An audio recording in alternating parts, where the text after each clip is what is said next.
At home, when I was packing my belongings, my smartphone suddenly rang. The screen displayed the word, Mom. I picked up the phone and answered the call. Hello? Hey, where are you right now? I'm at home. Our son has been urgently transported to the hospital. Come to the hospital right away. In a tense moment, my mother-in-law informs me of my husband's emergency, but I could not suppress a burst of laughter. Mom, I'm not going to the hospital, okay? What are you saying? If something happens...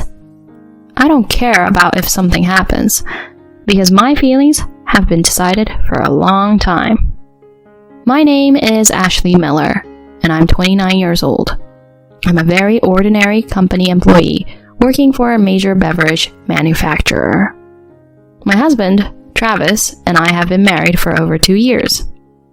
People around me often say things like, seems to have no worries, and each time I laugh it off. But is there really anyone in this world without worries? Even someone as carefree looking as me is currently burdened by a significant concern. The catalyst was 3 months ago, and it happened so suddenly. My smartphone received a message from my husband. We'll be late due to overtime. Since preparing dinner for just myself after returning home seemed troublesome, I decided to dine out somewhere.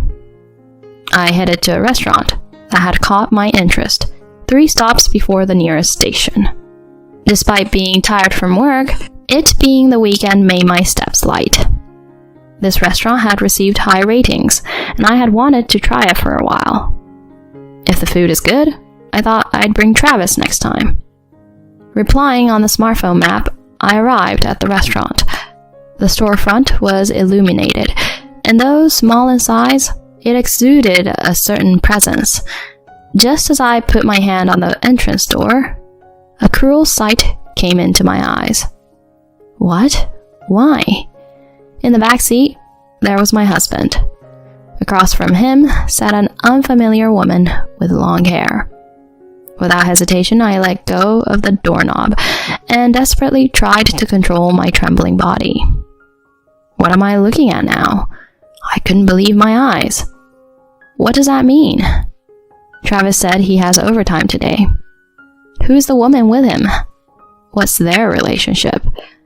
Questions arose one after another, gradually leading to panic. One thing is certain. My husband is having dinner with a woman at a restaurant under the guise of working late. Unable to stand still, I turned on my heel with determination. I just want to get away from that place, so I kept running in a frenzy. When I came to my senses, I found myself in an illuminated park. I sat on a bench to sort the situation. Perhaps my husband is just having a meal with a colleague from work. There might be nothing suspicious. I tell myself this over and over again and decide to go home for the time being. I decided to wait for my husband to get home and talk to him. I'm home. The front door opened, and my husband's lively voice could be heard.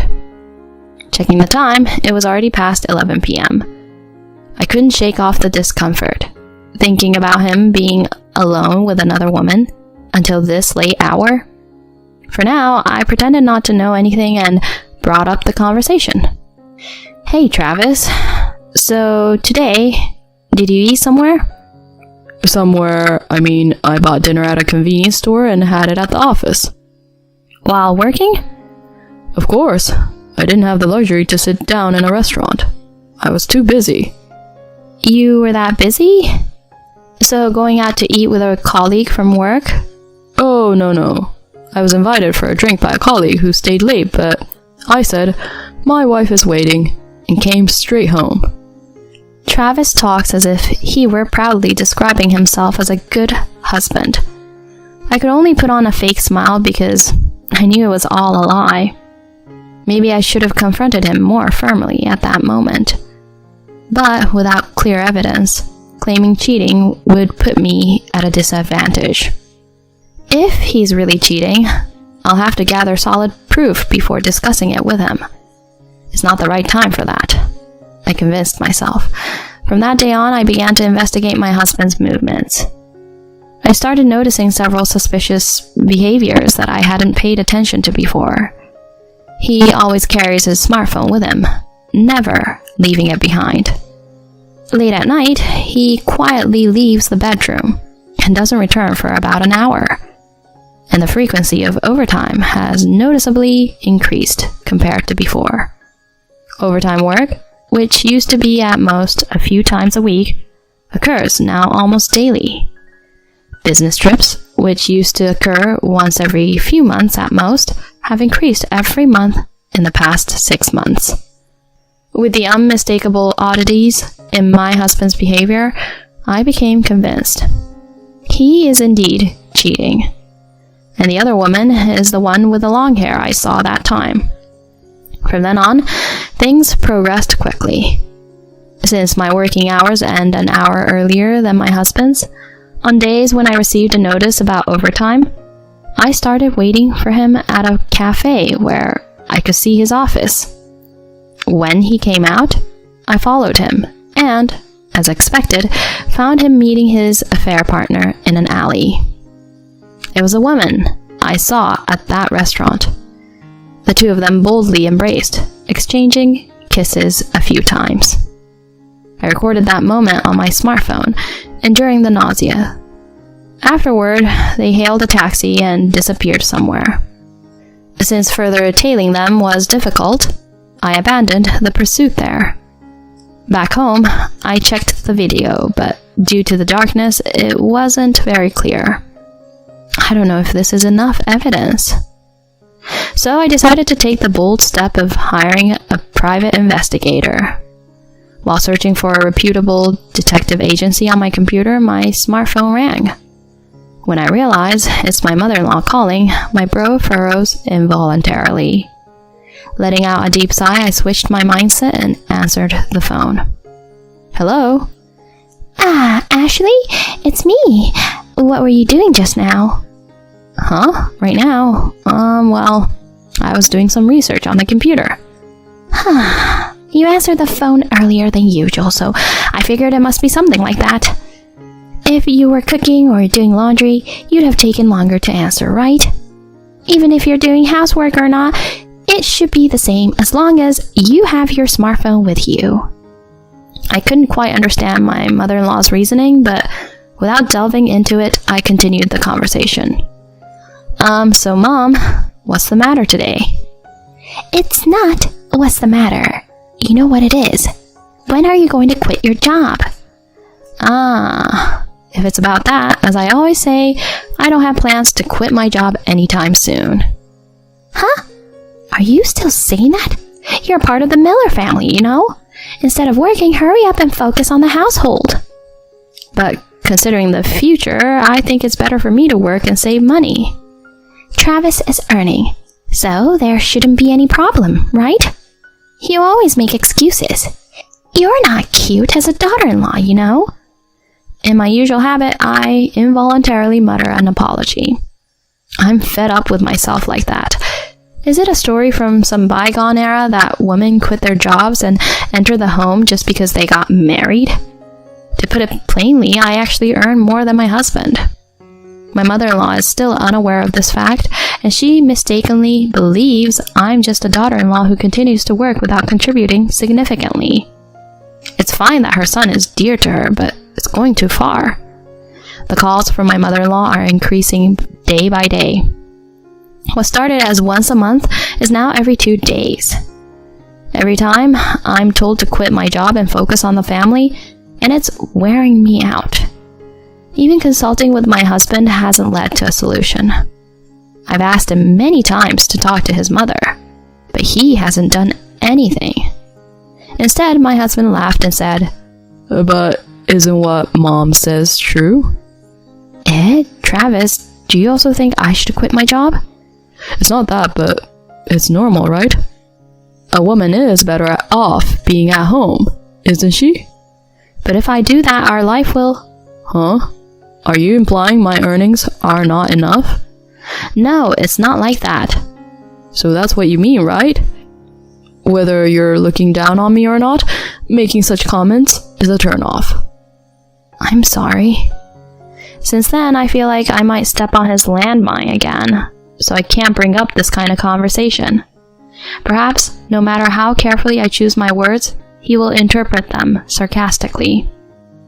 If he's cheating, he likely thinks I won't find out at all. Maybe he doesn't even expect me to do anything if I find out. His actions had become so bold. Perhaps it is my own fault for not having noticed the affair before. But the fact remains that cheating is far worse. Afterward, I found a reputable private investigator. So I decided to request an investigation of my husband's affair to find out who the other party was and to get proof of the affair. A few days later, when I went to inquire about the results, the outcome confirmed my suspicions.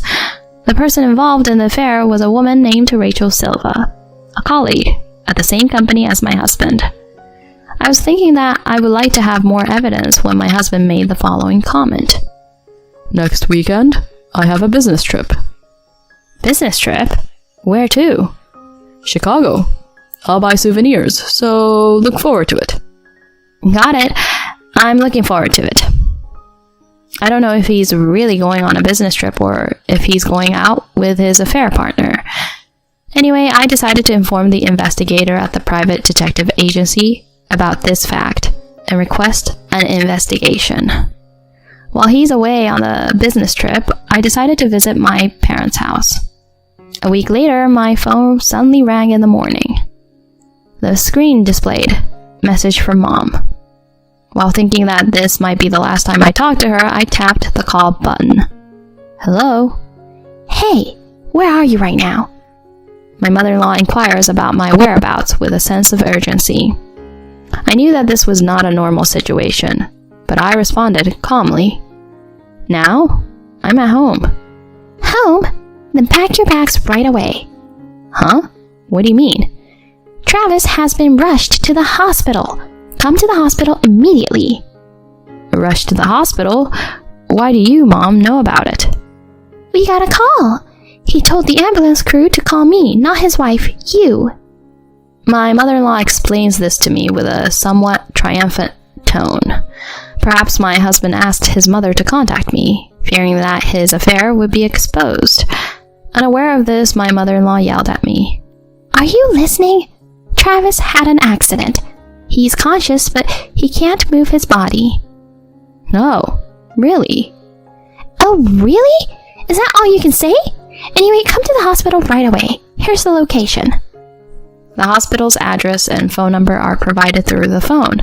However, such irrelevant details don't register in my ears. My mind is filled with a sense of serves you right, so those details don't matter. Simultaneously, I became convinced that the timing for revenge is now and no other time. Are you even listening? My mother-in-law raises her voice and I quietly respond. Mom, I won't go to the hospital. What are you saying? If something happens... If something happens? Even if something were to happen, it's his own fault, isn't it? I'm going back to my parents' house. Huh? Are you serious? Your husband has been rushed to the emergency room. Soon he won't be my husband anymore. Goodbye. Saying this, I ended the call. My mother-in-law called several times afterward, but I didn't answer. A few days later, when I visited the detective agency, I heard a surprising fact from the investigator. What? Paralyzed on one side? Yes, it seems your husband, who was in the passenger seat during the accident, was severely injured. What about that woman, Rachel? She only suffered minor bruises. She has already been discharged. I see. It turns out that the one driving was not my husband, but his affair partner. I had heard that in the case of a car accident, the passenger seat could suffer more significant damage, but I never expected it to be this severe. However, even after hearing about such a situation, I didn't feel any pity. Instead, I couldn't help but see it as a punishment for betraying me. After receiving evidence of the affair trip from the private investigator, I immediately visited a law firm. Since the evidence was solid, I was able to quickly initiate divorce proceedings and claim alimony. That night, as I was about to go to sleep at my parents' house, my phone rang. My husband's name appeared on the screen. With the intention of settling things with this call, I answered. Hello? Ashley, why aren't you coming to the hospital? Why? It wasn't you who told the paramedics to call my mother-in-law. But you're still my wife, right? Normal wives would come, at least for a visit. Why wouldn't I come for a visit? Don't you understand that better than anyone else? Huh? Did you think you weren't caught? Your affair? That affair trip with Rachel ended in a terrible accident. My condolences. Why bring up Rachel? Seemingly, my husband didn't think I was aware. He stammered and appeared unsettled. In the background, my mother-in-law's voice could be heard asking, What's going on? It seemed she didn't comprehend the situation. Making sure she heard, I responded loudly. I knew you were cheating. I was just waiting for the right moment. Even this time, I went back to my parents' house when you went out. Wait a minute. I did indeed have a relationship with another woman, but we've already broken up. Broken up? As soon as I became partially paralyzed, she said, I can't handle caregiving. Ha! Serves you right, doesn't it? Being dumped so easily is quite amusing, isn't it? What's amusing about it? I'm so hurt. Just come and visit already. Even in this situation, my husband seemed devoid of any guilt. It felt foolish to continue the conversation, so I decisively spoke. So hurt? Come and visit? Don't make me laugh. Do you have any idea how much I've suffered because of your affair? You, who betrayed your wife without a second thought, have no right to say you're hurt. It's not that. See, you can't even respond, can you? You did the lowest possible thing. No matter how much you apologize or grovel, I won't forgive you. You and your mother there. You've trampled on people's feelings, caused so much suffering. I don't care what happens to you two. Recognize your sins and spend the rest of your life in discomfort. Carry that paralyzed body of yours. Wait, Ashley. Hey, Ash. I ended the call abruptly, as if cutting off his attempts to cry and beg. To avoid further involvement, I set the call to reject all future calls. Later on, we divorced. He and his cheating partner were charged a reasonable fee for the affair. The lump sum alimony payment apparently left Travis's savings in the negative. With his inability to work as before, his income essentially became zero. He was left paralyzed and in debt. He is now living with his mother at his parents' house, but his body is not doing what it wants, and he seems to be getting more and more stressed every day. Because of that, he and his mother are arguing loudly, their arguments reaching the whole neighborhood. But honestly, I don't feel sorry for them. It seems like the right consequence.